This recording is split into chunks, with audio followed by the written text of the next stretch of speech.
¿Qué es lo que define a una nación? ¿Sus fronteras, su cultura, su gente?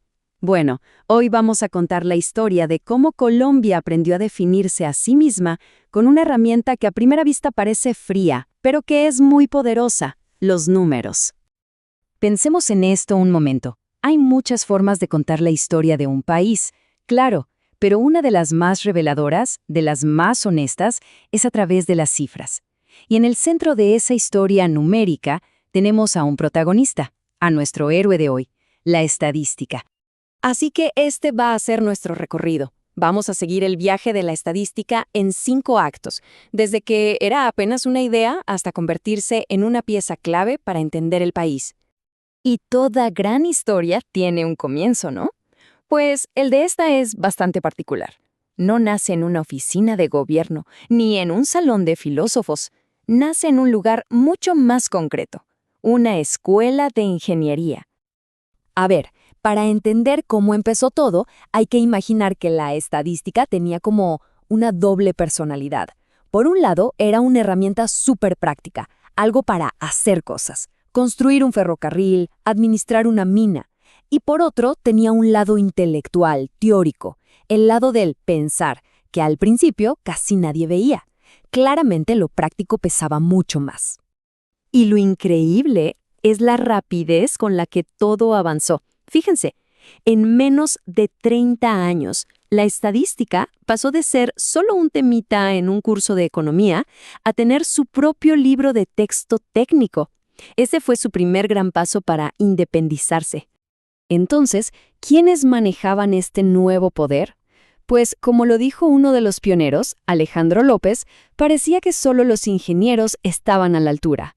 Con su dominio de las matemáticas, para ellos, todo esto de los números era, literalmente, un juego, un descanso. Pero como en toda buena historia, nuestro héroe tuvo que enfrentar pruebas. Y su primer gran campo de batalla no fue en un aula, sino en la política. Hablamos de los censos nacionales. Y hay que ser muy claros en esto. Los primeros censos no eran para saber, por curiosidad, cuántos colombianos había. Para nada. Tenían objetivos muy pero muy concretos. Saber quién votaba, quién iba a la guerra y quién pagaba impuestos. Cada número era poder. Si no me creen, miren de cerca las preguntas del censo de 1912. No solo lo básico. Preguntaban por la raza, la religión, si eras propietario. Ojo, estas no eran preguntas al azar. Eran la forma de construir un modelo de ciudadano ideal y con eso definir quién tenía el poder y quién no. Por supuesto, cuando la política se mete así, las cosas salen mal. El censo de 1928, por ejemplo, dio este número. Una cifra tan inflada, tan manipulada por intereses políticos locales, que el propio Congreso dijo, no, esto no lo podemos aprobar. Era básicamente un número inútil. Y aquí es donde nuestro héroe, la estadística, recibió su primera gran herida.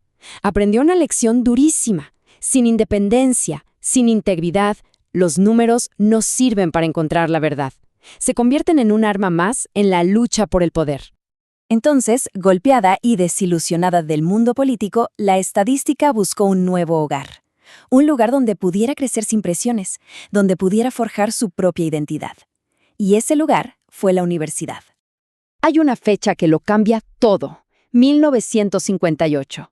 Gracias al esfuerzo del Dr. Luis Torín Casas, en ese año se crea la primera carrera de estadística en el país. Un momento histórico en esta lucha por existir.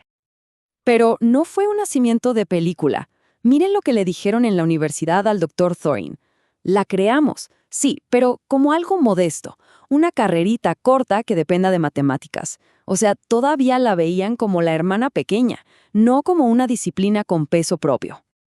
Y esa pelea por su independencia fue una maratón. De verdad, miren esto, más de 30 años, 4 intentos fallidos, una lucha de décadas solo para conseguir tener su propio departamento académico. ¡Increíble!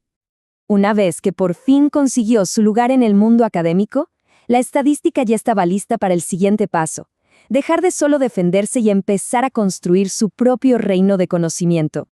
Y esa construcción se ve aquí. Dejó de ser solo una carrera universitaria para convertirse en una verdadera comunidad profesional, con sociedades, asociaciones, su propia revista para publicar investigaciones, congresos nacionales y hasta maestrías y doctorados. Ya era una disciplina adulta. Bueno, y después de todo este largo viaje, llegamos a hoy. ¿Cuál es el papel de nuestro héroe en la Colombia del siglo XXI? Pues nuestro héroe completó su viaje.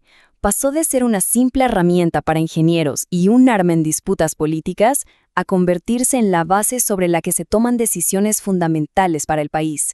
Desde la economía, en el Banco de la República, hasta los programas sociales del DANE, todo se apoya en ella. Y con esto cerramos, pero con una reflexión final. La historia de la estadística en realidad nunca termina. Hoy los datos están por todas partes. Cada compra que hacemos, cada clic, cada encuesta, todo eso está escribiendo la historia que las futuras generaciones van a leer sobre nosotros. La pregunta es, ¿qué historia estamos contando?